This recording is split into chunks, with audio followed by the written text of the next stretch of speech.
Hello दोस्तों। आज हम आईटीआई इलेक्ट्रीशियन ट्रेड की थ्योरी स्टार्ट करने जा रहे हैं, जिसमें पहले तो सेफ्टी वगैरह का दिया है, इंस्ट्रूमेंट्स वगैरह दिए हैं, क्या क्या यूज होता है। लेकिन हम उससे पहले पढ़ेंगे कि बेसिक्स ऑफ इलेक्ट्रिसिटी के बारे में, क्योंकि हम लोग इलेक्ट्रीशियन हैं तो मैक्सिमम इलेक्ट्रिसिटी के बारे में तो पता ही होना चाहिए। इसलिए हम शुरू इलेक्ट्रिसिटी से ही करेंगे। बेसिक से बिल्कुल हर एक चीज़ समझ में आएगी, एक पॉइंट टू पॉइंट बात करेंगे। तो चलिए बेसिक्स ऑफ इलेक्ट्रिसिटी से स्टार्ट करते हैं। बेसिक्स ऑफ इलेक्ट्रिसिटी,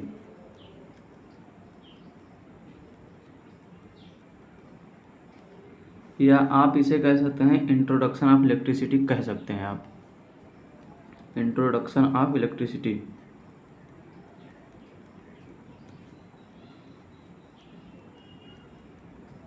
इलेक्ट्रिसिटी आप कह सकते हैं। विद्युत का सामान्य परिचय, इसमें हिंदी इंग्लिश का कोई इशू नहीं रहेगा। मैं हिंदी भी लिखूंगा, इंग्लिश भी लिखूंगा। जो भी लड़के या जो भी स्टूडेंट्स इंग्लिश मीडियम के हों, इंग्लिश अपना लिखेंगे। जिसकी जो मर्जी हो, जिस लैंग्वेज में वो कंफर्टेबल हो, वही लैंग्वेज लिखेगा। तो हम सबसे पहले इलेक्ट्रिसिटी की बात कर लेते हैं। इलेक्ट्रिसिटी है क्या? इलेक्ट्रिसिटी है क्या? इलेक्ट्रिसिटी आप लोग भी हेडिंग डाल लेंगे, इलेक्ट्रिसिटी अर्थात विद्युत। विद्युत है क्या? चलिए देखते हैं विद्युत है क्या। तो इलेक्ट्रिसिटी एक एनर्जी ही है। जैसे आपने सुना होगा विद्युत एनर्जी, विद्युत ऊर्जा, यांत्रिक ऊर्जा, केमिकल एनर्जी, रासायनिक ऊर्जा, ये चीज़ें आपने सुना होगा। उसी प्रकार इलेक्ट्रिसिटी होती है। इलेक्ट्रिसिटी भी एक प्रकार की एनर्जी है, जिसका उपयोग हम लाइट के रूप में करते हैं, हीट के रूप में करते हैं, ये सारी चीज़ ताप के रूप में कर लेते हैं, मैग्नेटिक के रूप में कर लेते हैं। तो वही डिफिनीशन हम लिखेंगे। इलेक्ट्रिसिटी क्या है? Electricity is a energy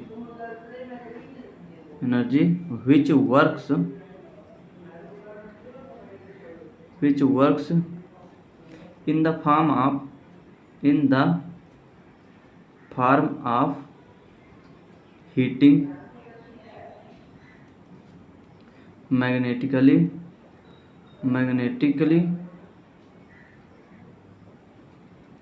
and lighting।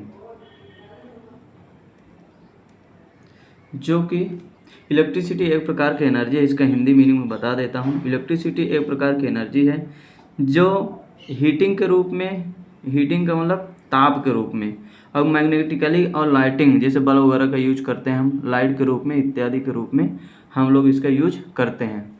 अब इलेक्ट्रिसिटी के दो कंपोनेंट हैं। इलेक्ट्रिसिटी के दो कंपोनेंट है, एक करंट होता है, एक वोल्टेज होता है। तो इलेक्ट्रिसिटी के कंपोनेंट है क्या है? एक वोल्टेज है, एक करंट है। एक वोल्टेज है। अब करंट भी आपने देखा होगा, कोई एसी बोलता है, कोई डीसी बोलता है। तो करंट भी टू टाइप्स की मान सकते हैं आप। डीसी करंट होती है, एक एसी करंट होती है। इन सब के बारे में हम ब्रीफली पढ़ेंगे। वोल्टेज भी कह सकते हैं एक प्रकार से, DC voltage and AC voltage. DC voltage वही होता है जो बैटरी में स्टोर होता है, सेल हो गया, इन सब चीज़ों में। और एसी वोल्टेज को स्टोर नहीं कर सकते हैं। हम मेनली डीसी के बारे में पढ़ेंगे अभी, फिर एसी का बाद में करेंगे, पहले डीसी के बारे में पढ़ेंगे। तो अब करंट वर्ड आया है तो करंट को जानना जरूरी है। करंट है क्या? करंट जिसको हिंदी में धारा बोलते हैं। मैं इंग्लिश में ही लिखना प्रीफर करूंगा, आप लोग हिंदी में समझ लीजिएगा, क्योंकि टेक्निकल कोई भी सब्जेक्ट्स हो इंग्लिश में पढ़ेंगे तो ज़्यादा मज़ा आएगा, ज़्यादा समझ में आता है। उसका हर एक चीज़ का हिंदी नहीं कर सकते हैं, हिंदी में ठीक भी नहीं लगता। आप कोई भी क्वेश्चन पेपर उठा के देखेंगे, इलेक्ट्रिसिटी को भी कभी कभी हिंदी में इलेक्ट्रिसिटी ही लिख देता है, वो विद्युत लिखता ही नहीं है। इस वजह से इलेक्ट्रिसिटी मतलब कि इंग्लिश में लिखना प्रीफर करेंगे तो ज़्यादा बेटर होगा। उसको हिंदी में समझिए। जिनको दिक्कत आ रही है वो बता देगा वीडियो में कमेंट पे किसको दिक्कत है हिंदी में। बाकी सीखते रहिए, जितना इंग्लिश सीख लेंगे उतना ही सही रहेगा। इंग्लिश में हर चीज़ आसान लगती है टेक्निकली। तो अब देखते हैं करंट क्या है, धारा क्या है। The rate of flow of charge at per unit time is called current.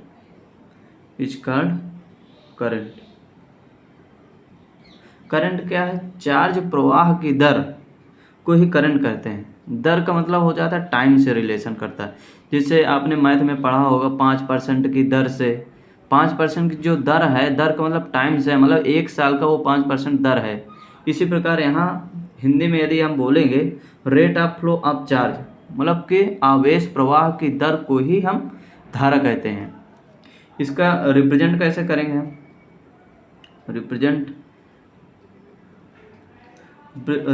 हम आई से करते हैं। इसका फार्मूला भी होता है I इक्वल टू क्यू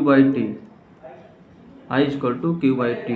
यहाँ पर लिखा हुआ है the rate of flow of charge, मतलब जो चार्ज है, आवेश, रेट का मतलब टाइम से है। जो एकांक टाइम पर जितना आवेश का प्रवाह होगा वही करंट होती है। आई क्या है? यहाँ पे मैं इंडिकेट कर देता हूँ। आई क्या है? आई करंट है। क्यू क्या है? चार्ज है। हिंदी में इसको आवेश बोलते हैं, आप लिख सकते हैं आवेश। करंट को धारा बोलते हैं हिंदी में। टी तो आप जानते ही होंगे, टाइम है। टी को टाइम कहते हैं। अब यहाँ पे आ गया क्यू अर्थात चार्ज। अब चार्ज क्या है इसके बारे में जान लेते हैं कि चार्ज आखिरकार है क्या। चलिए हेडिंग डालते हैं चार्ज।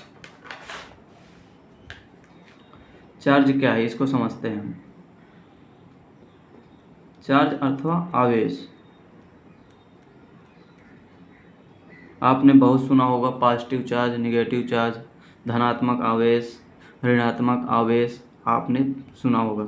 आप 10th या 12th में भी पढ़े होंगे कि जब कोई कांच की पट्टी को किसी एक कार्क में, कूलाम जी ने बताया था, कार्क के मटेरियल पे रगड़ा गया था तो वहाँ पे चार्ज आवेशित हो गया था। वो जो कांच की पटरी थी या कांच का टुकड़ा था आवेशित हो गया था। जब उसको छोटे छोटे कणों के बीच में लाया गया था तो छोटे छोटे कण उसमें चिपक जा रहे थे क्योंकि वो आवेशित हो जा रहे थे।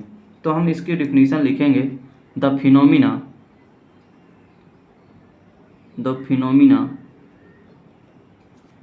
in which any substance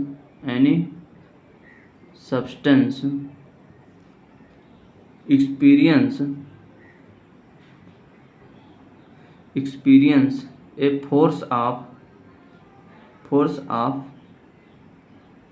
attraction or repulsion is called charge. इसका मतलब ये हुआ, एक द फिनोमिना इन विच, वह घटना जिस पर कोई भी सब्सटेंस, कोई भी कण, कोई भी पार्टिकल किसी फोर्स का अनुभव करता। फोर्स कौन कौन से? अट्रैक्शन या रिपल्सन फोर्स। अट्रैक्शन का मतलब आकर्षण या प्रतिकर्षण का। जब उन्होंने कांच के टुकड़े को रब किया था कॉर्क में, कॉर्क एक मटेरियल है, तो उन्होंने देखा था छोटे छोटे कण अट्रैक्ट हो रहे थे उसकी ओर।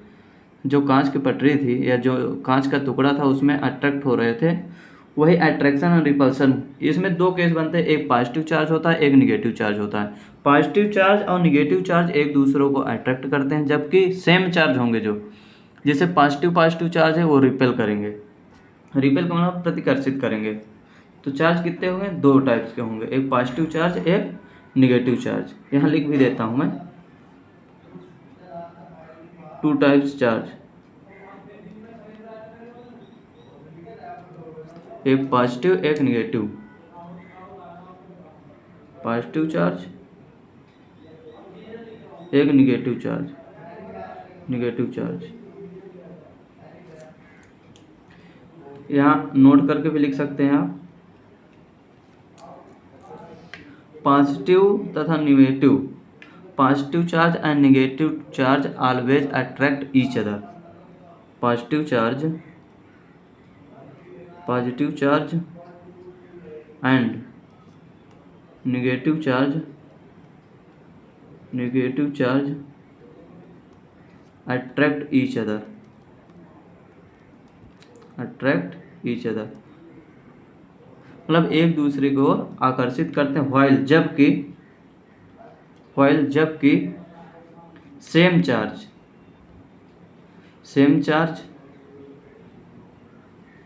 चार्ज में पॉजिटिव एंड पॉजिटिव आर अथवा negative and negative, same charge repels each other, यहाँ लिखेंगे रिपेल्स ईच अदर, एक दूसरे को क्या करते हैं, प्रतिकर्षित करते हैं। यहाँ पे चार्ज, प्रत्येक कण का कोई ना कोई चार्ज होता है। जो भी कण होगा, जो भी रब किया गया है वो एक प्रकार का कण से ही तो बना है। जैसे आप कांच का टुकड़ा लोगे, छोटे छोटे पार्टिकल से मिलके ही बना हुआ है। वो कण का, प्रत्येक कण का कोई ना कोई एक चार्ज होता है जो कि फिक्स वैल्यू होती है। हम आगे देखते हैं, चूंकि हम लोग इलेक्ट्रिसिटी के बारे में पढ़ रहे हैं तो वहाँ पे क्या होगा, इलेक्ट्रॉन का फ्लो होगा। कैसा फ्लो होगा, इलेक्ट्रॉन निगेटिव चार्ज होता है। यहाँ पे देखते हैं उसका फार्मूला क्या होता है, चार्ज Q इक्वल टू होता है NE। Q क्या है, Q आपको मैंने बताया ही है, Q चार्ज है, Q चार्ज यानी आवेश है। N क्या है, नंबर ऑफ इलेक्ट्रॉन्स है। E क्या है, चार्ज ऑन ईच इलेक्ट्रॉन, प्रत्येक इलेक्ट्रॉन का चार्ज, किसी भी पार्टिकल का, कोई भी पार्टिकल होगा उसका कुछ न कुछ चार्ज होगा। उसी प्रकार इलेक्ट्रॉन्स का भी चार्ज होता है। तो इलेक्ट्रॉन्स का चार्ज कितना होता है, एक पार्टिकल का चार्ज कितना होता है इलेक्ट्रॉन का, माइनस का 1.6 इंटू 10⁻⁹ कूलम। ये एक इलेक्ट्रॉन्स का चार्ज है। इलेक्ट्रॉन्स हमेशा निगेटिव चार्ज होता है। यहाँ पे लिख देता हूँ मैं नोट में,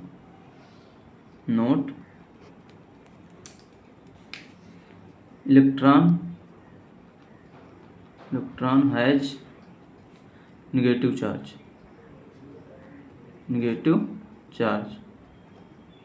इलेक्ट्रॉन हमेशा निगेटिव चार्ज रखता है। अब एक क्वेश्चन पे यहीं पे मैं देना चाहूँगा। क्वेश्चन क्या है, व्हाट इज टोटल चार्ज,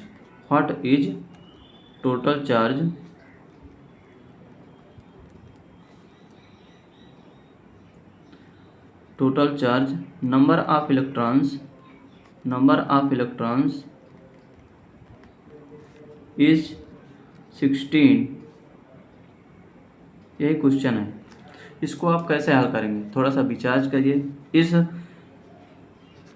इस सूत्र से, इस फार्मूले से आप हल कर सकते हैं। टोटल चार्ज मैंने पूछा है तो Q इक्वल टू, यानी आप सीधे फार्मूला लगा दीजिए। Q पूछा हुआ है, टोटल चार्ज क्या है, Q ही तो है। N क्या है, नंबर ऑफ इलेक्ट्रॉन्स, कितने इलेक्ट्रॉन्स दिया, 16। E क्या है, इलेक्ट्रॉन का चार्ज कितना, 1.6 इंटू 10⁻⁹। तो यहाँ से टोटल चार्ज निकल आएगा। इसका आप मल्टीप्लाई करवा लीजिए, 16 छक्का 96, 9 कैरी आ जाएगा, 16 का नाम 16 और 16 9 25। यहाँ एक अंक के बाद दशमलव, यहाँ दशमलव लगा दीजिए, इंटू 10⁻⁻⁹।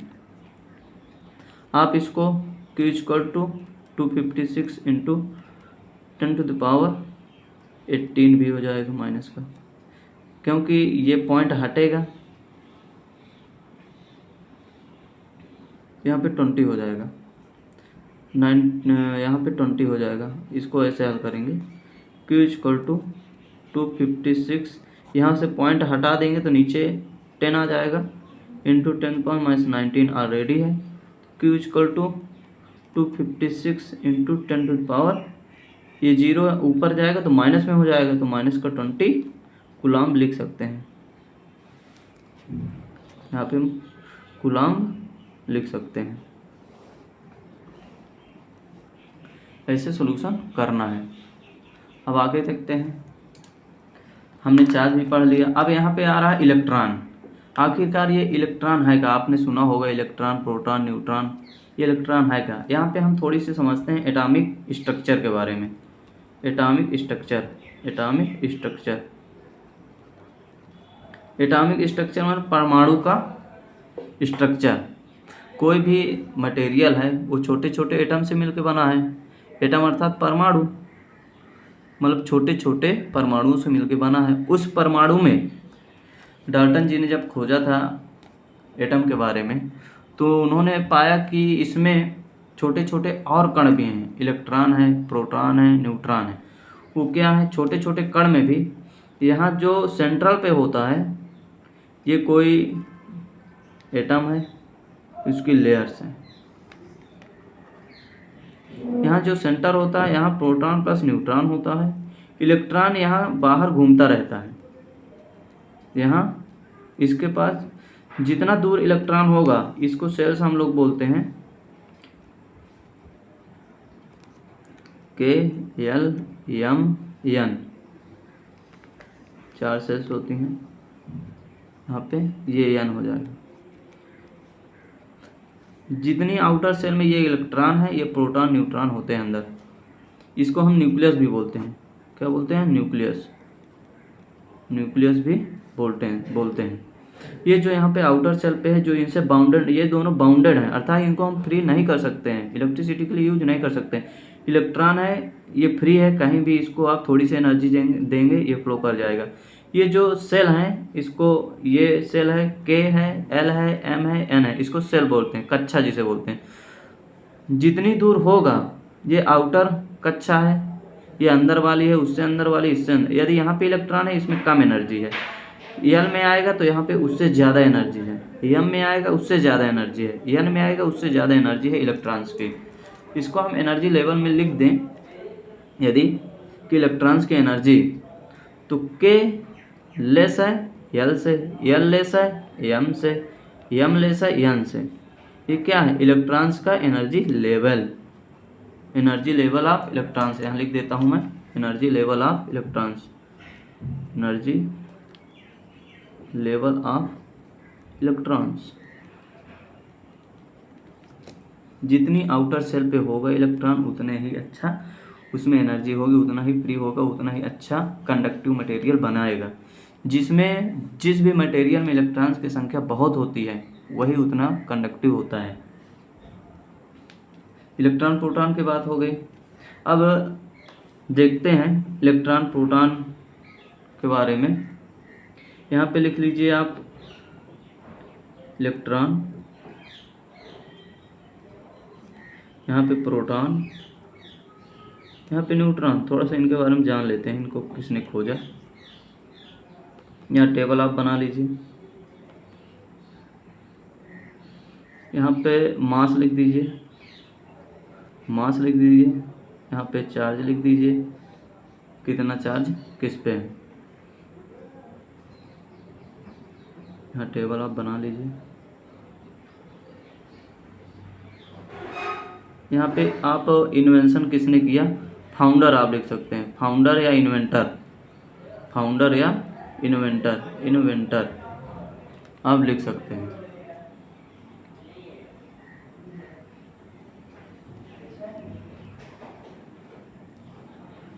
देखिए इलेक्ट्रॉन का मास कितना होता है, 9.1 इंटू 10⁻⁻31 kg होता है।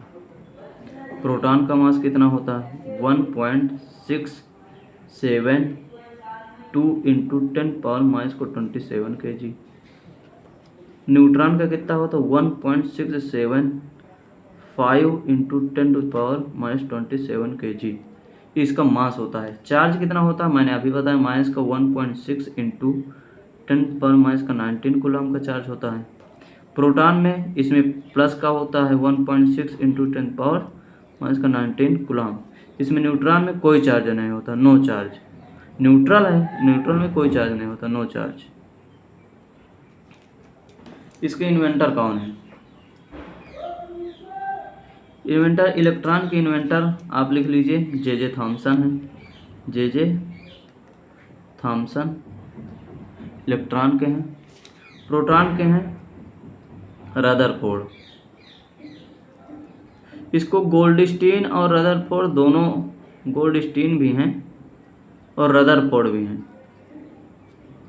रदरफोर्ड, इसमें कुछ बात ऐसी हुई थी, गोल्डस्टीन जी ने खोजा था प्रोटॉन को, लेकिन नाम दिया था रदरफोर्ड ने। इसमें से कोई भी एक ऑप्शन में आएगा, जो आए उसको आप लिख दीजिएगा। न्यूट्रॉन की खोज चैडविक जी ने की थी, जेम्स चैडविक। ये आप इसको टेबल को लिख लेंगे, ये बहुत क्वेश्चन पूछा जाता है हमेशा ऑब्जेक्टिव में, क्योंकि ITI objective based CBT exam होता है फाइनल, तो आप इसको बिल्कुल भी मिस नहीं करेंगे, याद रखेंगे। चलिए आगे बढ़ते हैं। यहाँ जानेंगे, एक टर्म होता है करंट डेंसिटी का, इसको लिखेंगे करंट डेंसिटी। करंट डेंसिटी, धारा घनत्व, हिंदी में बोलते हैं धारा घनत्व। ये क्या होता है, इसको हम डिनोट करते हैं, इसको हम पहले डिफिनीशन लिख लेते हैं।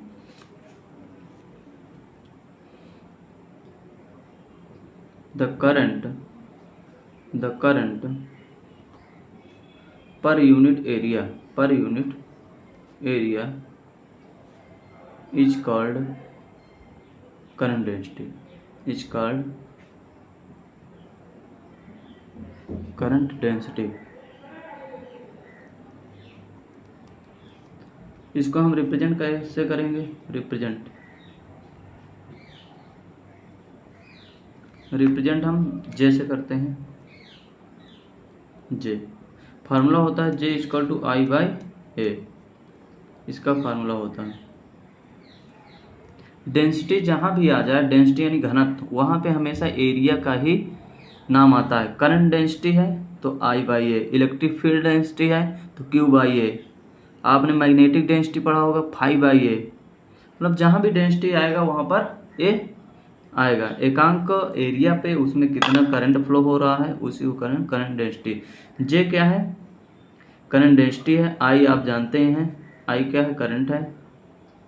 ए क्या है, एरिया किसी कंडक्टर का, एरिया ऑफ एनी कंडक्टर, इसका यूनिट की बात करें यदि हम, तो आई का तो आप जानते हैं एम्पियर होता है। मैंने शायद पीछे नहीं बताया, देखता हूँ पीछे आप देख लेंगे। आई यानी धारा, जब मैं बताया था इसकी यूनिट नहीं बताया था, भूल गया था। यूनिट आप लिखेंगे एम्पियर, यूनिट क्या होती है करंट की, एम्पियर। यूनिट करंट की होती है एम्पियर, आप इसको याद रखेंगे।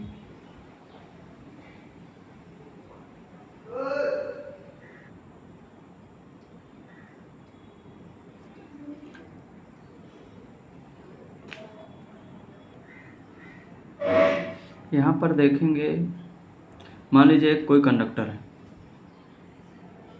एक कंडक्टर है, पहले इसकी यूनिट देख लेते हैं। J = I एम्पियर होती है unit.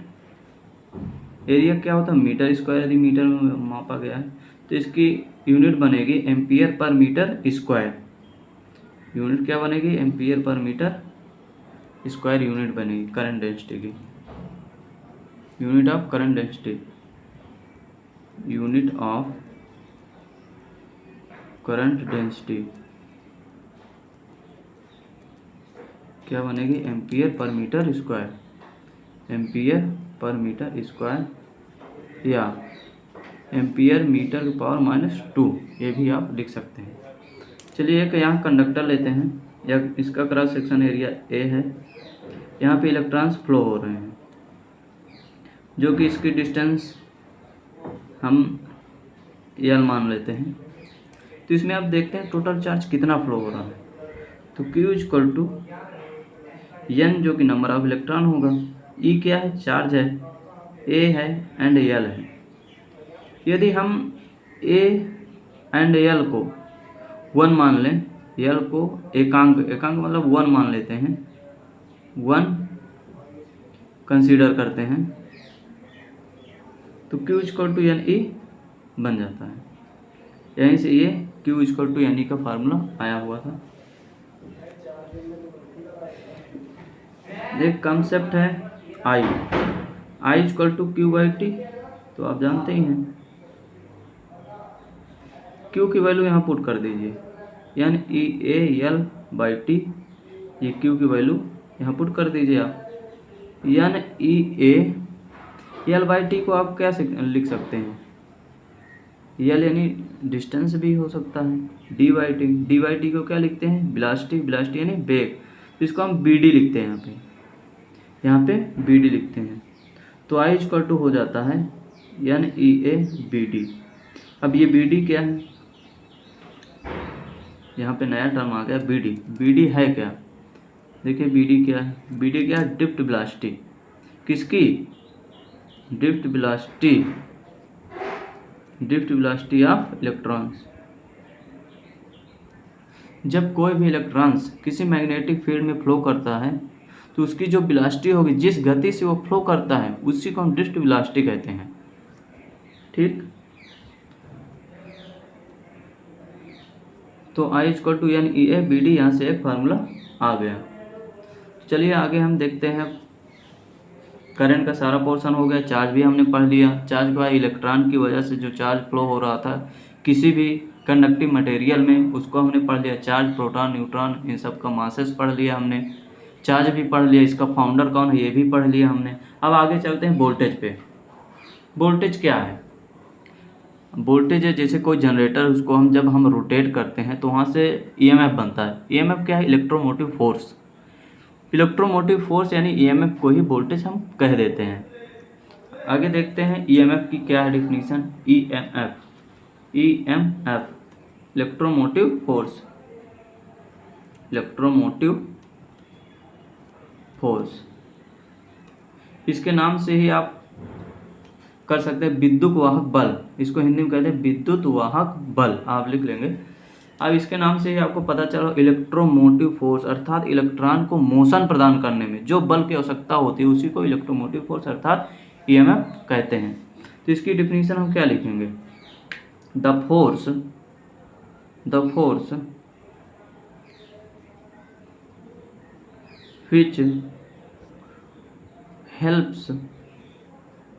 which helps in the motion of electron is called EMF।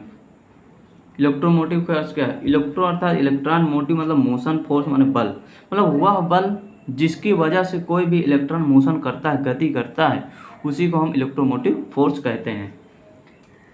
इसको डिनोट कैसे करते हैं, डिनोटेड बाय ई से इसको डिनोट करते हैं। यूनिट क्या होती है, यूनिट इसकी वोल्ट होती है, इसकी यूनिट वोल्ट होती है। इसी को हम लोग जनरली वोल्टेज बोल देते हैं। अब वोल्टेज पे चलते हैं, वोल्टेज है क्या, अब वोल्टेज क्या है, वोल्टेज आगे शायद देख नहीं रहे हैं आपको,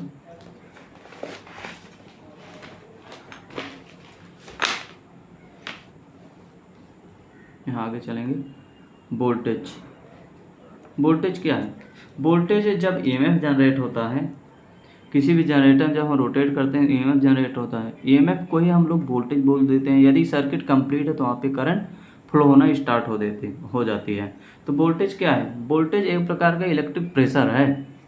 हम इसको लिखेंगे it is an electric pressure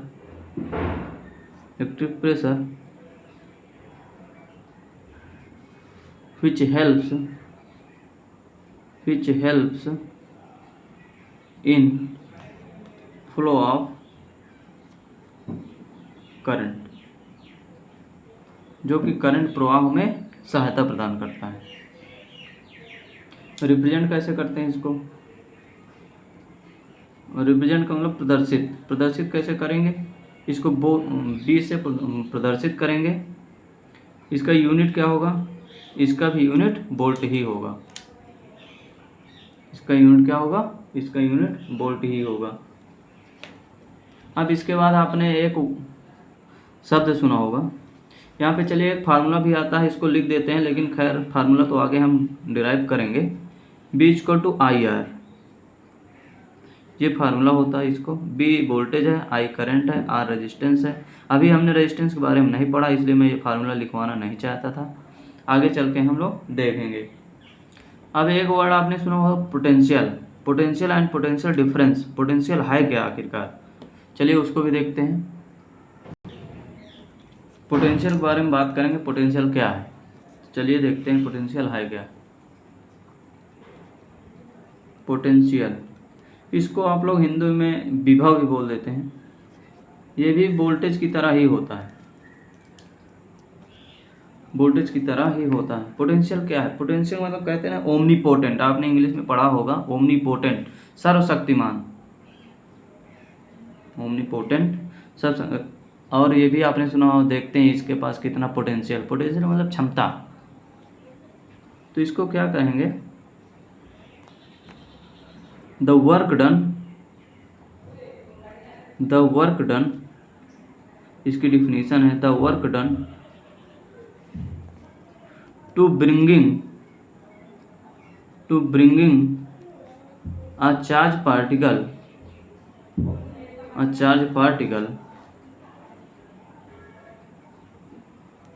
from infinite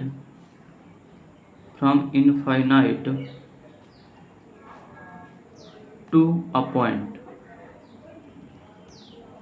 is called potential,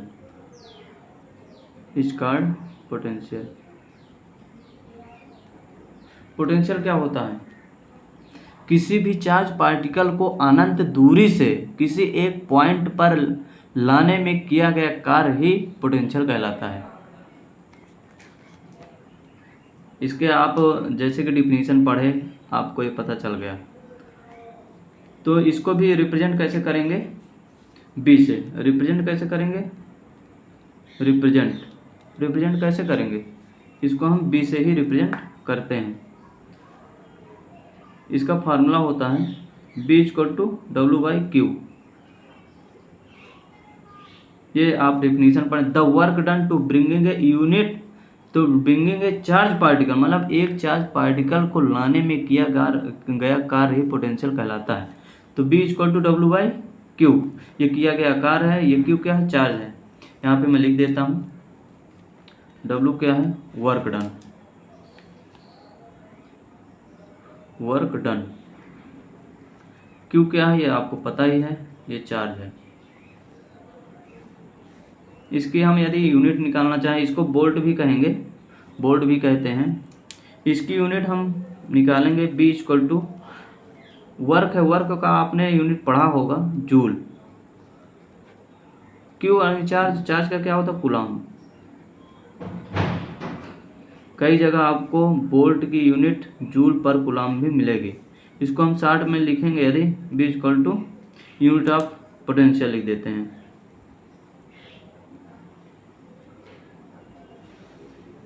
दिख नहीं रहा शायद, यूनिट ऑफ पोटेंशियल यानी B से रिप्रेजेंट करेंगे। इसकी यूनिट क्या होगी, जूल पर कूलम, J/C भी आप लिख सकते हैं, इसकी यूनिट होगी। अब एक आपने पढ़ा होगा पोटेंशियल डिफरेंस। अब देख लेते हैं पोटेंशियल डिफरेंस क्या है। पोटेंशियल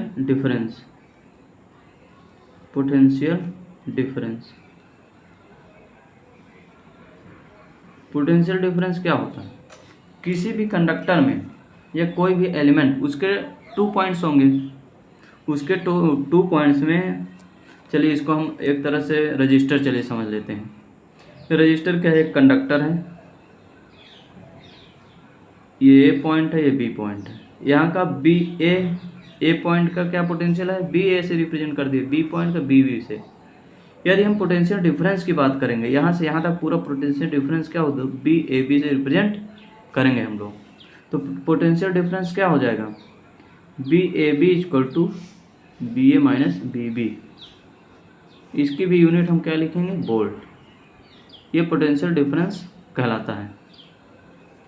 चलिए समझते हैं एक बार और। यहाँ पे कोई रजिस्टर है, यहाँ 5 वोल्ट दे दिया, करंट की डायरेक्शन ऐसे दे दी, यहाँ आर है, यहाँ पे 0 वोल्ट दे दिया। यदि मैं आपसे पूछूं, क्वेश्चन है ये मेरा आपसे, ये क्वेश्चन है, what is potential difference, what is potential difference,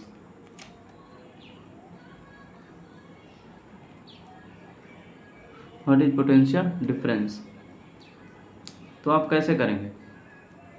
मैंने बताया, इसको आप ए पॉइंट मान लीजिए, इसको आप बी पॉइंट मान लीजिए, तो B A B potential difference हमें 2 पॉइंट्स के बीच का ही होगा। इसको बी ए यदि हम मानते हैं तो 5 वोल्ट हो जाएगा, माइनस बी बी क्या है 0 यानी 0, तो पोटेंशियल डिफरेंस कितना हुआ 5 वोल्ट, 5 वोल्ट को। एक क्वेश्चन और देखेंगे, एक क्वेश्चन और देखेंगे। ये मान लीजिए कोई रेजिस्टेंस है,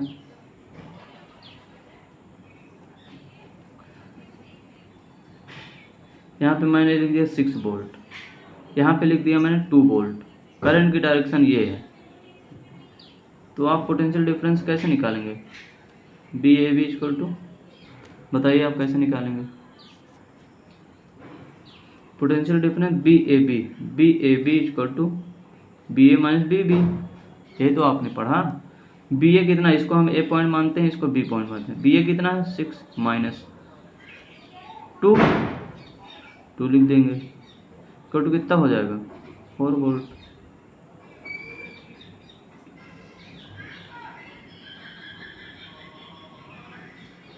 ये पोटेंशियल डिफरेंस निकल जाएगा। अब हम पढ़ेंगे रजिस्टर के बारे में।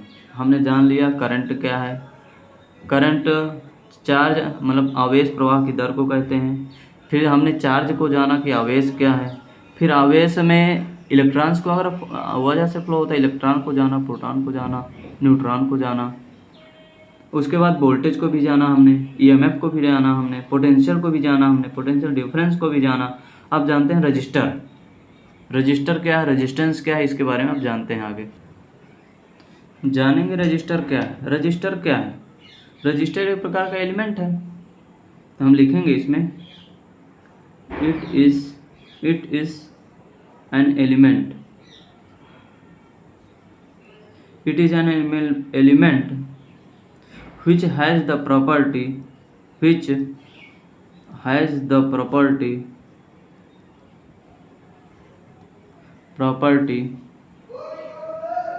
to oppose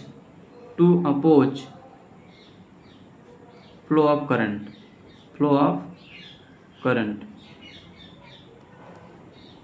and this property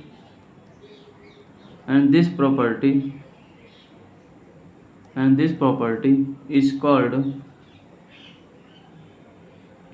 resistance।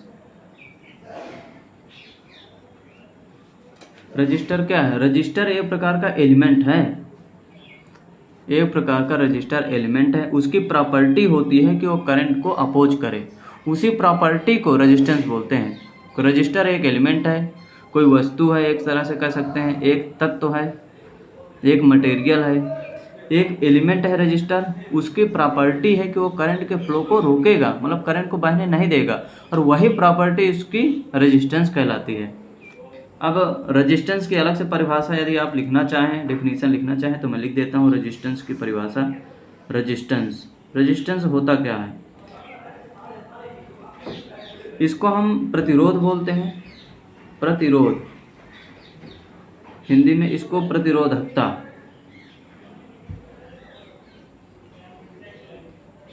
इसको प्रतिरोधक बोलते हैं, प्रतिरोधक, प्रतिरोधकता तो रेजिस्टिविटी को बोलेंगे, इसको बोलेंगे रेजिस्टेंस। रेजिस्टेंस क्या है? किसी मटेरियल का गुण है resistance. It is a property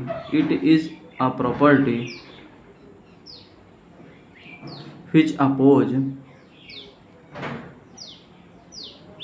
flow of current।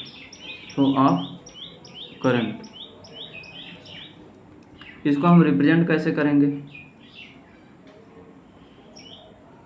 Represent करते हैं आर से। इसका सिंबल भी बना लेते हैं। सिंबल कैसा होता है, जो कि मैंने अभी पोटेंशियल डिफरेंस में बताया है।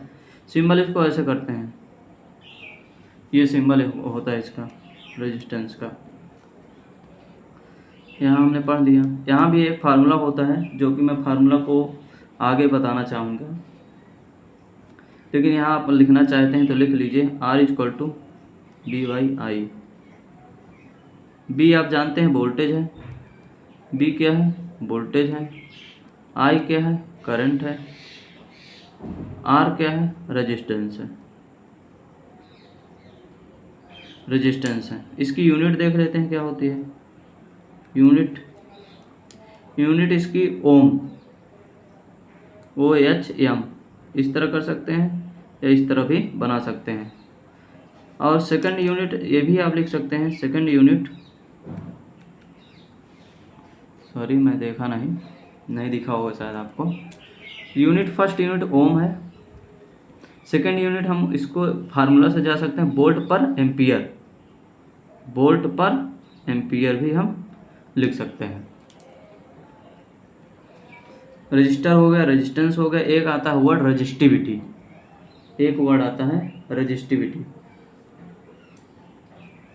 रजिस्टिविटी से पहले हम देख लेते हैं। ये मान लीजिए एक कंडक्टर है, समझिएगा। यहाँ पे एरिया है, यहाँ पे कुछ लेंथ भी होगी। ये रो क्या है, रजिस्टिविटी, जो कि मैं आगे बताऊंगा। इसका फार्मूला R = ρL/A ओम, ये फार्मूला इसका होता है। रो क्या है, रजिस्टिविटी।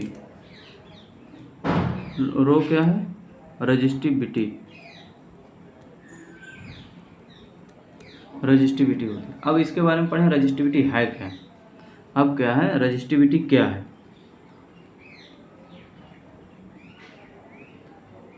इसको बोलेंगे प्रतिरोधकता। इसको बोलेंगे प्रतिरोधकता क्या है। प्रतिरोधकता किसी एक मटेरियल का एक कांस्टेंट वैल्यू होती है। कोई भी मटेरियल है वो बिल्कुल कंडक्टिव नहीं हो सकता है। आप प्लास्टिक ले लीजिए, वो कंडक्टिव नहीं है। आप यदि कॉपर ले लेते हैं, ये कंडक्टिव है। तो ये मटेरियल का नेचर होता है, इसकी एक फिक्स वैल्यू होती है। जैसे कॉपर की है, इसकी फिक्स वैल्यू होगी। एल्यूमिनियम है, उसकी फिक्स वैल्यू होगी। तो चलिए इसके बारे में जानते हैं क्या है। रजिस्टिविटी एक फिक्स्ड वैल्यू है किसी भी एलिमेंट का, जो कि नेचर ऑफ मटेरियल को बताती है। It defines nature of material.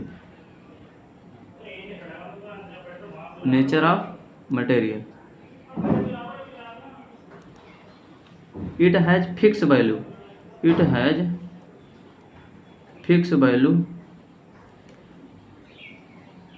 of any material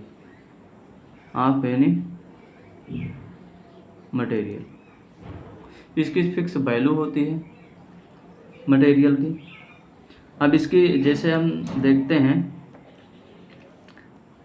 fix value, जैसे कि अब कॉपर की देख लेते हैं हम लोग। कॉपर की क्या होती है देखेंगे। रजिस्टिविटी, इसका रिप्रेजेंटेशन देख रहे हैं। रिप्रेजेंट कैसे करते हैं,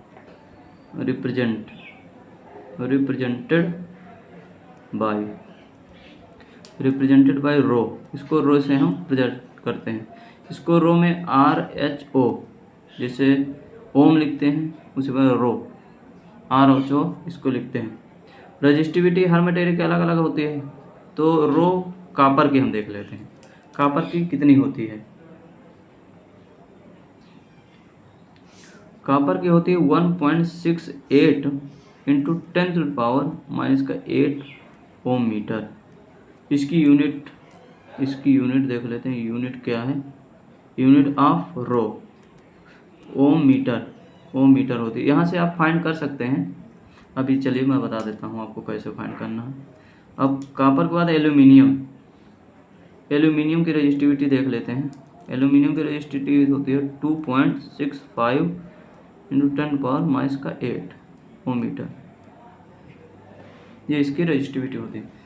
जिसकी यहाँ से आप देख सकते हो R equal to rho L by A, इसके डायरेक्टली प्रोपोर्शनल है। इसको आप यहाँ से ऐसे भी लिख सकते हैं, मैं यहाँ बता देता हूँ। यहाँ आप R directly proportional rho, R directly proportional L, R inversely proportional 1/a, ये भी आप लिख सकते हैं। इसको आप ऐसे लिख सकते हैं। डायरेक्टली प्रोपोर्शनल का मतलब ये है कि जितना रो बढ़ेगा तो आर भी बढ़ेगा, आर बढ़ेगा तो रो भी बढ़ेगा। यहाँ पे आप देख पा रहे होंगे नीचे कॉपर में 1.68 है, यहाँ पे 2.65 है, अर्थात इसकी वैल्यू ज़्यादा है एल्यूमिनियम की। इसका मतलब ये है एल्यूमिनियम में रजिस्टिविटी ज़्यादा है, क्योंकि आर डायरेक्टली प्रोपोर्शनल रो होता है। यदि रजिस्टिविटी ज़्यादा है तो रेजिस्टेंस भी ज़्यादा होगा, रेजिस्टेंस ज़्यादा होगा तो करंट कम फ्लो करेगी। इसीलिए हम लोग एल्यूमिनियम को कम और कॉपर को मैक्सिमम यूज करते हैं घरों में सप्लाई के लिए। यहाँ पे जो ट्रांसमिशन लाइन होती है वहाँ पे एल्यूमिनियम का यूज करते हैं। एल्यूमिनियम का इसलिए यूज करते हैं क्योंकि वो हल्की होती है। यदि हम कॉपर का यूज़ करेंगे काफ़ी उसका कॉस्ट भी बढ़ जाएगा, काफ़ी लोड भी हो जाएगा, जिससे टावर्स का कॉस्ट बढ़ जाएगा, मजबूत बनाना पड़ेगा और ज़्यादा। इस वजह से हम एल्यूमिनियम को यूज कर लेते हैं। यहाँ इसकी यूनिट देखेंगे, रो इक्वल टू, यहाँ से आप देखिए, यहाँ ये देखिए पहले R equal to rho L by A हमने पढ़ा, तो यहाँ से हम रो इक्वल टू क्या निकाल सकते हैं, आर ए बाई ए। रो को निकालना है तो रो को इधर ही रखिए, ये ए है, ए यदि इधर भाग में है, डिवीजन में है, तो इधर मल्टीप्लिकेशन में चला जाए तो आर ए हो जाएगा। एल यहाँ पे मल्टीप्लिकेशन में है तो इधर डिवीजन में आ जाएगा, तो R A by L.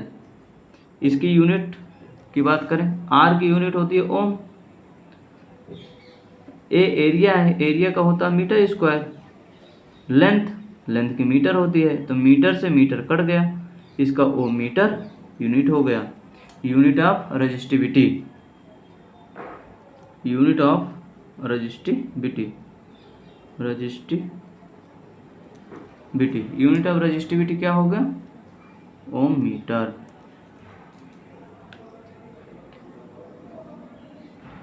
Om metre. Her material की अलग अलग रजिस्टिविटी होती है। यहाँ पे लिख देता हूँ नोट करके मैं, resistivity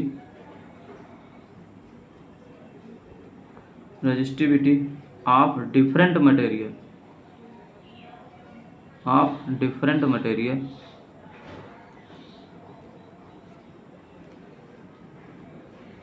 will be different material की डिफरेंट रजिस्टिविटी होती है। रजिस्टिविटी कभी चेंज हो नहीं सकती। कॉपर का टुकड़ा है, उसको हम 2 भाग में कर दें, 3 भाग में कर दें, 4 भाग में, चाहे जितने भागों में हम कर दें, लेकिन उसकी रजिस्टिविटी हमेशा वही रहेगी। यहाँ पे अब रजिस्टिविटी किस किस पर डिपेंड करता है, रजिस्टिविटी डिपेंड्स, यहाँ पे लिख देते हैं डिपेंड्स। रजिस्टिविटी किस किस पर डिपेंड्स करता है, कब कब चेंज हो सकता है। रजिस्टिविटी टाइप्स ऑफ मटेरियल पर डिपेंड करता है, किस टाइप का मटेरियल है, टाइप्स ऑफ मटेरियल पर डिपेंड करेगा, और टेम्परेचर पर भी डिपेंड करता है। आगे बताऊंगा कैसे डिपेंड कर रहा है, कैसे चेंज हो रहा है, आगे सब बताऊंगा मैं। टेम्परेचर पर भी डिपेंड करता है। ठीक, अब आगे चलते हैं। हमने रेजिस्टेंस पढ़ लिया, रजिस्टर पढ़ लिया, रजिस्टिविटी पढ़ लिया। रजिस्टिविटी किसी भी मटेरियल की डिफरेंट होती है, वो टेम्परेचर पे उसके मटेरियल पर डिपेंड करती है। रेजिस्टेंस वो है जो करंट के फ्लो को रोकता है, आर से रिप्रेजेंट करते हैं, इसकी यूनिट ओम होती है। ये सब हमने पढ़ लिया। रजिस्टर पढ़ लिया, रेजिस्टेंस पढ़ लिया, रजिस्टिविटी। अब उसी प्रकार होता है कंडक्टर, कंडक्टेंस एंड कंडक्टिविटी। इसके बारे में ही आगे हम पढ़ते हैं। तो अब देखते हैं कंडक्टर क्या है। कंडक्टर क्या है, कंडक्टर क्या है, कंडक्टर मतलब चालक, हिंदी में कहते हैं चालक। कंडक्टर क्या है, एक ऐसा मटेरियल जिस पर इलेक्ट्रॉन फ्लो कर जाते हैं उसी को हम कंडक्टर कहते हैं, या जिसमें करंट फ्लो होती है। The material in which current can flow called conductor.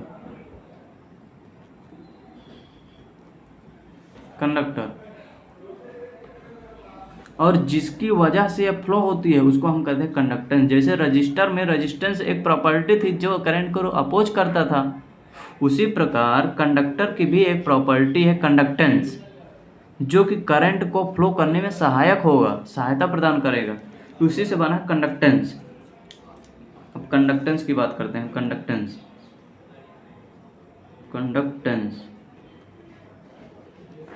Conductance को हम G से डिनोट करेंगे। कंडक्टेंस क्या है? किसी भी मटेरियल की प्रॉपर्टी है, जिसे रजिस्टर की प्रॉपर्टी थी। रेजिस्टेंस क्या था? करंट को विरोध कर रहा था। ये प्रॉपर्टी है, किसकी प्रॉपर्टी? किसके गुण है? ये रजिस्टर के गुण है। उसी प्रकार कंडक्टर की प्रॉपर्टी क्या है? कंडक्टेंस। द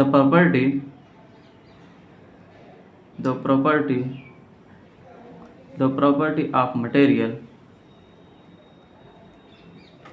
की जगह आप कंडक्टर लिख सकते हैं। The property of conductor which helps in the flow of current called conductance। इसको हम G से रिप्रेजेंट करेंगे। रिप्रेजेंट कैसे करेंगे? रिप्रेजेंट करेंगे G से। कंडक्टेंस रेजिस्टेंस विरोध कर रहा था, कंडक्टेंस सहायता कर रहा है, अर्थात ये एक दूसरे के अपोजिट हैं, व्युत्क्रमानुपाती। समझ तो पा रहे होंगे। रेजिस्टेंस रोक रहा था करंट को, एक कंडक्टेंस करंट को फ्लो करवा रहा है। इसका मतलब ये अपोजिट हैं एक दूसरे को। तो इसका एक रिलेशन बनता है G = 1/R। G हम 1/R, इसकी यूनिट देख लेते हैं। यूनिट ऑफ कंडक्टेंस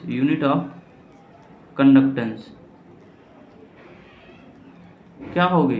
जब रेजिस्टेंस की यूनिट ओम है तो कंडक्टेंस की महो हो जाएगी। महो कैसे? G = 1/ओम करेंगे।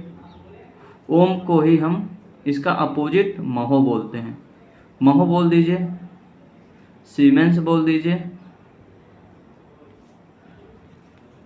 इत्यादि हम कह सकते हैं, अथवा ओम इनवर्स बोल दीजिए, ये भी कह सकते हैं। इसकी यूनिट आप 3 तरह से लिख सकते हैं कंडक्टेंस के। हमने कंडक्टर पढ़ लिया, कंडक्टेंस पढ़ लिया, अब बचा है कंडक्टिविटी। अब पढ़ेंगे हम कंडक्टिविटी।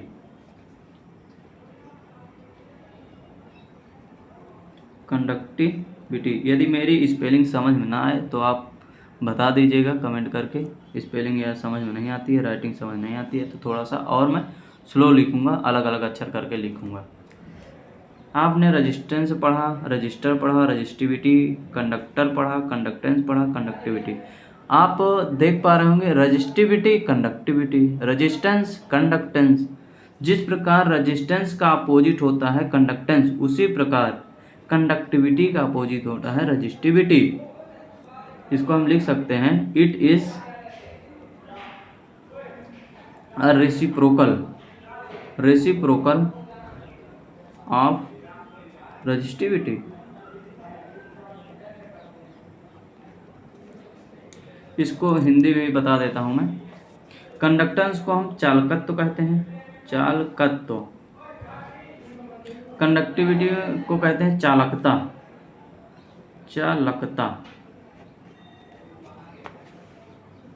ये भी किसी भी मटेरियल का गुण होता है।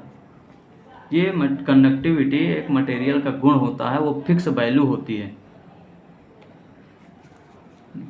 किसी भी कॉपर का उसका फिक्स होगा, एल्युमिनियम का उसका फिक्स वैल्यू होगी। ये भी नेचर ऑफ मटेरियल पे डिपेंड करता है, कैसा मटेरियल है उस पर डिपेंड करता है। चलिए आगे। ये क्या है? Reciprocal of resistivity. इसको हम डिनोट कैसे करते हैं? डिनोटेड बाय या रिप्रेजेंटेड बाय, डिनोटेड बाय इससे हम रिप्रेजेंट, इसको हम कहते हैं सिग्मा। सिग्मा ये रेसिप्रोकल है, तो सिग्मा इज इक्वल टू 1/ρ। इसकी हम यूनिट की बात करें तो सिग्मा इज इक्वल टू ρ की यूनिट क्या आई थी, ओ मीटर। वो मीटर ही तो आई थी, मीटर है तो मीटर आएगी, सेंटीमीटर भी कुछ भी हो सकता है यदि लेंथ दी हुई है सेंटीमीटर में। तो इसको हम क्या लिख सकते हैं, ओम इनवर्स मीटर इनवर्स लिख सकते हैं। हम सिग्मा को, ओम इनवर्स को हमने अभी क्या लिख रहे थे, महो। ओम इनवर्स को सीमेन भी लिख सकते हैं, महो भी लिख सकते हैं। इसको हम महो भी लिख सकते हैं, महो पर मीटर ये भी लिख सकते हैं, या महो इंटू मीटर इनवर्स लिख सकते हैं, या सीमेन पर मीटर भी लिख सकते हैं, या सीमेन पर मीटर ये भी हम लिख सकते हैं। ये इसकी 3 यूनिट इसकी भी हो जाती हैं। ठीक, जिस प्रकार से किसी भी मटेरियल की रेजिस्टिविटी अलग थी, उसी प्रकार से इसमें कंडक्टिविटी ही अलग अलग होती है। तो कंडक्टिविटी हम कॉपर की बात करें, कॉपर की कंडक्टिविटी होती है 5.98 इंटू 10⁻7। इसकी यूनिट क्या लिखेंगे हम, यूनिट क्या लिखेंगे, ओम इनवर्स मीटर इनवर्स, क्योंकि कंडक्टिविटी है। सिग्मा एल्यूमिनियम, इसकी क्या होती है 3.77 इंटू 10⁻7। इसका भी ओम इनवर्स मीटर इनवर्स, इसकी भी यूनिट होगी। ये आप लोग बिल्कुल याद कर लेंगे इसको, ये डायरेक्ट क्वेश्चन में पूछे जाते हैं। रेजिस्टिविटी कंडक्टिविटी डायरेक्ट वैल्यू पूछी जाती है, क्योंकि हम लोग इलेक्ट्रिकल के हैं तो एल्यूमिनियम कंडक्टर और कॉपर कंडक्टर का ही यूज करते हैं, इसलिए मैक्सिमम कॉपर और एल्यूमिनियम का ही पूछा जाता है। चलिए अब आगे बात करते हैं। यहाँ आप देखेंगे एक बार फिर से रेजिस्टेंस, हम देखेंगे इस बार फिर से रेजिस्टेंस।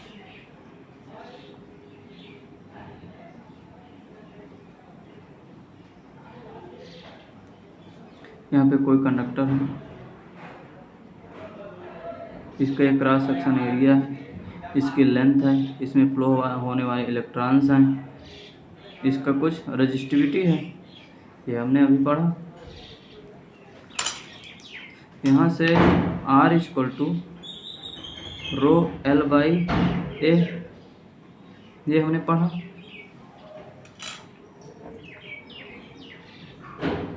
हमने ρ इक्वल टू 1/σ, ये भी पढ़ा। एक रिलेशन है, वो शायद छूट गया है अभी, उसको पहले पढ़ लेते हैं। Point form of Ohm's law कहते हैं उसको, यहाँ पे लिख देते हैं point form of Ohm's law. Point form of Ohm's law, ये क्या होता है, J equal to sigma E। J क्या है, करंट डेंसिटी, मैंने बताया था पीछे I/A। ये सिग्मा क्या है, कंडक्टिविटी। ये E क्या है, इलेक्ट्रिक फील्ड है। Electric field E equal to B/L होता है। एकांक लेंथ में, एकांक दूरी पर कितना वोल्टेज है उसी को कहते हैं इलेक्ट्रिक फील्ड। अब यहाँ से देखेंगे R इक्वल टू, इसकी वैल्यू यहाँ पे पुट कर दीजिए 1/ρ, ρ इक्वल टू 1/σ है, तो ρ की जगह में लिख देंगे 1/σ। L है, L/A लिख दीजिए। अब यहाँ से हम सिग्मा की वैल्यू निकालेंगे, ये जो मैंने बताया अभी J equal to sigma E, यहाँ से सिग्मा की वैल्यू निकलेंगी, तो सिग्मा की वैल्यू क्या निकलेगी, J/E, यही तो निकलेगी। समझ ना आए तो आप लोग मुझे कमेंट कर दीजिएगा, जो भी समझ ना आए उसको मैं आपको रिस्पांस ज़रूर दूंगा। J/E, तो R इक्वल टू 1/, सिग्मा की जगह में क्या लिखेंगे, J/E लिखेंगे, J/E इंटू L/A ये लिखेंगे। R इक्वल टू, ये ऊपर चला जाएगा, आपने पढ़ा होगा x/y है अपान में ए बटा बी है। तो कैसे इसको सॉल्व करते हैं, एक्स अपान वाई ऐसे ही लिख देते हैं, इसको उल्टा करके लिख देते हैं बी बाई ए, ये इस तरह लिख दिया करते हैं। उसी प्रकार ये 1 अपान में 1 है, इसलिए इसमें कुछ बटे में नहीं लिखा है, जिसके बटे में कुछ नहीं होता है तो 1 लिख देते हैं। 1/1 ये उल्टा हो के लिख जाएगा तो ई बाई जे एल बाई ए, ये हो जाएगा। तो आर इक्वल टू ई को हम क्या लिख सकते हैं, ई क्या है, electric field, E equal to B by L, मैंने अभी बताया आपको यहाँ पे ये बी बाई एल। तो ई इक्वल टू हम लिखेंगे E equal to B by L लिख सकते हैं, यहाँ पे बी बाई एल आप लिख दीजिए। जे इक्वल टू आपने पढ़ा था, J equal to I by A current density है, इसको हम लिख सकते हैं J equal to I by A, तो यहाँ पे लिख दीजिए I by A into L by A. अब यहाँ फिर से देखिएगा R equal to B by L into A by I into L by A से कैंसिल कर दीजिए, एल से एल कैंसिल कर दीजिए, R equal to B by I, ये फार्मूला आ गया। यही है ओम्स लॉ, यही है ओरिजिन ऑफ